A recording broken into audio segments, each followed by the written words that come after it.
Tittenhurst Park, a sprawling 72-acre estate in Berkshire, England, stands a monument to grandeur. A Georgian mansion with multiple buildings, vast gardens, and a history steeped in opulence. When John Lennon purchased it in 1969 for £150,000, it seemed a fitting acquisition for a man of his stature. Yet, as one examines the reality of John Lennon's life there with his wife Yoko Ono, a question emerges. Was this massive estate simply too large for him? With no children in residence, no extended family invited to share the space, and a lifestyle that saw the couple, both grappling with drug addiction, confined largely to their bedroom. Tittenhurst Park appears less a home and more an ill-fitting relic of a bygone era, mismatched to the needs and habits of its famous occupants.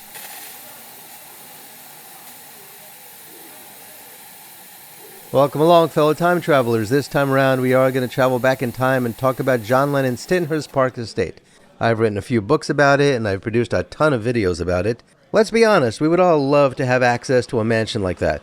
We think it'd be really cool to live there and certainly to explore the place anytime we wanted to.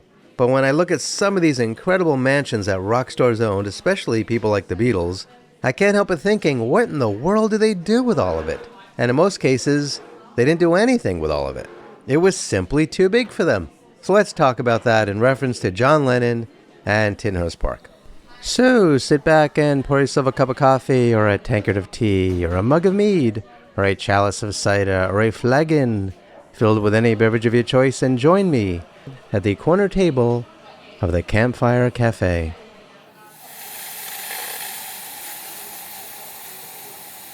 You see, the sheer scale of Tittenhurst Park is staggering. The main house alone boasts multiple bedrooms. This gigantic room, which we all call the White Room, where John Lennon played the piano in the Imagine video, which is kind of like a ballroom, honestly, and was probably used as one, had a lot of ancillary rooms, while the estate itself included cottages and the lake that John Lennon built, and even a recording studio that John Lennon had installed. Now, for a rock star at the height of his fame, such splendor might seem appropriate, a physical manifestation of his success. But John Lennon's life at Tittenhurst Park tells a different story. He and Ono lived there as a couple, without children or a bustling household to fill the space. His son Julian, from his first marriage to Cynthia Lennon, visited occasionally. If even that, I think maybe once. I think he visited once, maybe twice, but he didn't reside there. And Lennon's wider family, his aunts and his uncles and his cousins from Liverpool, none of them were invited to take up residence in the cottages or share the sprawling grounds.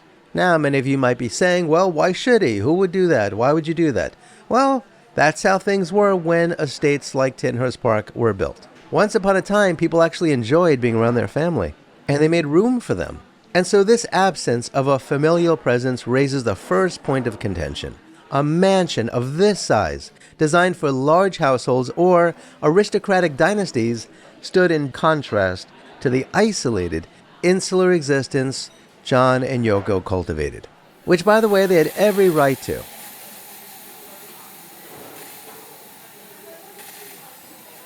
Historically, estates like Tittenhurst were built for practicality as much as prestige. They housed not just families, but staff, guests, and sometimes entire communities of workers that were tied to the land.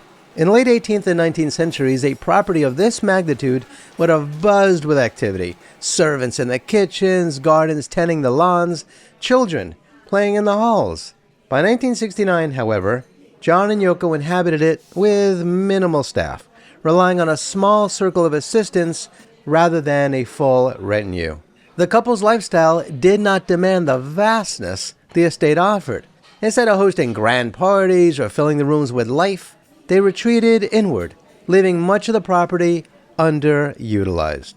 That large white room, once a venue for elegant gatherings, sat largely silent. The cottages, potential homes for others, remained peripheral to their daily existence. This mismatch between the estate's design and its occupants' needs suggests that Tittenhurst was less a home and more a symbol. One Lennon may have acquired more for its statement than its suitability.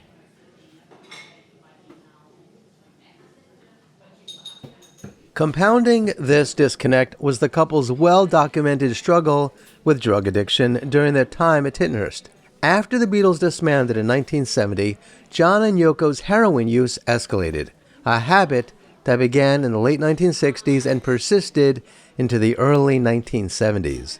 Biographers and interviews from this period paint a picture of two individuals often lost in a haze, spending hours, sometimes days, confined to their bedroom. That room became their sanctuary, a stark, minimalist space with stuff all over the floor and leaning against the walls, where they could and did retreat from the world.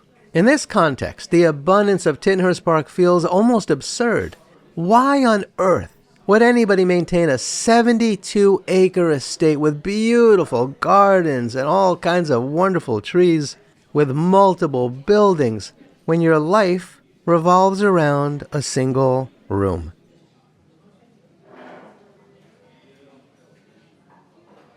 Now, the recording studio, Ascot Sound Studios, was a notable exception.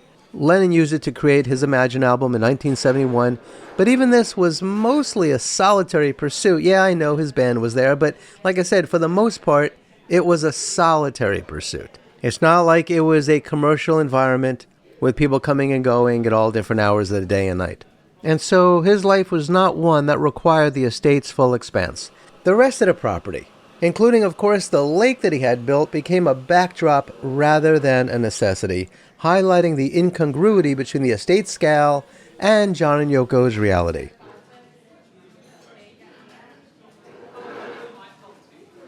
Now, okay, one might argue that Tittenhurst's size offered John Lennon a refuge from fame's relentless pressures.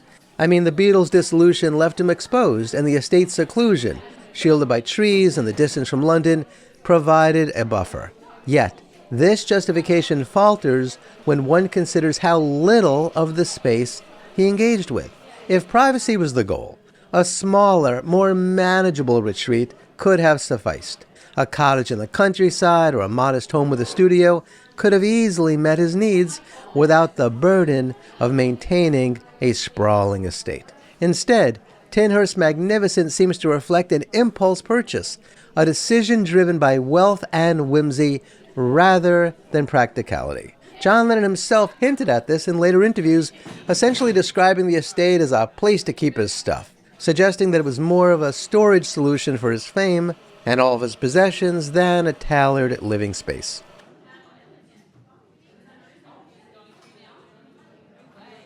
The absence of children further underscores the estate's overwhelming scope. Tittenhurst was not a family home. John and Yoko had no children together during their time there. Their son Sean was born in 1975, long after they left, and Julian's visits were sporadic at most. The sprawling grounds, which would have delighted children, went unused. No games of tag across the lawns, no laughter echoing through the halls. For a couple in their 30s, childless, that is, not having children living with them, and increasingly reclusive, the estate scale feels disproportionate.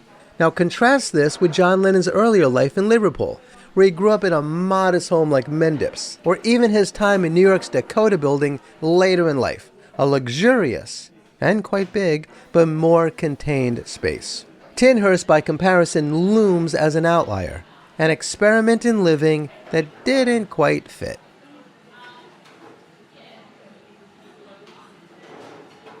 Financially, too, the estate posed challenges.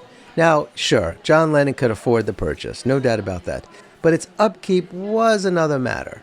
The 1970s were a turbulent time for his finances, with legal battles over the Beatles' dissolution and tax issues draining his resources. And so maintaining a property like Tittenhurst, its heating, its repairs, and the groundskeeping would likely have strained his budget more than a smaller home would have. And so by 1973, a couple years after John and Yoko moved to New York, they sold the estate to Ringo Starr. Now, Starr, with his own family, arguably made better use of the space. But for John Lennon, the sale marked an acknowledgement that the estate outstripped his needs, especially since he abandoned the UK and all of his friends and family to move to New York, and so he wasn't going to ever return there again. which is absolutely astonishing to so many Beatles fans. Why in the world wouldn't you hold on to it and let your family live there? By all accounts, John Lennon had a good relationship with his aunts and his uncles and his cousins. He easily could have taken care of Tittenhurst Park, and his family and friends could have lived in absolute luxury. But for whatever reason, he did not make the decision to do that. And so, in questioning whether Tittenhurst Park was too large for John Lennon, the evidence points to a resounding yes. Its size, designed for a bustling household, clashed with the couple's childless, reclusive lifestyle. Its splendor stood at odds with their drug-addled retreat into their bedroom. And its maintenance demanded more than John Lennon's circumstances justified. Tittenhurst was a dream of abundance, a rock star's fantasy, but one that failed to align with the reality of his life, at least at the time. Perhaps it served as a creative cocoon for Imagine, a brief chapter where art flourished amid the sprawl. But as a home, well, let's be honest, shall we? It was a mismatch. It was a vast stage for a man who, at that moment, preferred the quiet of a bedroom to the spotlight and maintenance of a magnificent mansion.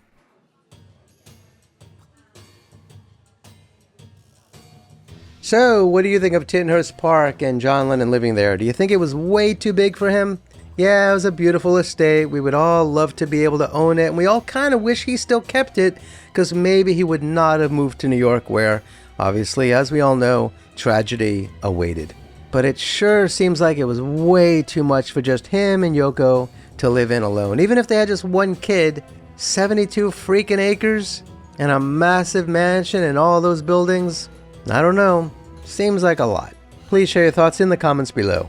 Kindly remember to like, share, and subscribe, and hit the notification bell. Please check out the links below to learn how to support my research and productions. Kindly be kind to all of our fellow Earthlings, and please do not harm them. And do yourself a favor and go to a local shelter and adopt a cat or a dog or both. You and they will be very glad that you did. Until next time, I wish you safe travels on all your journeys.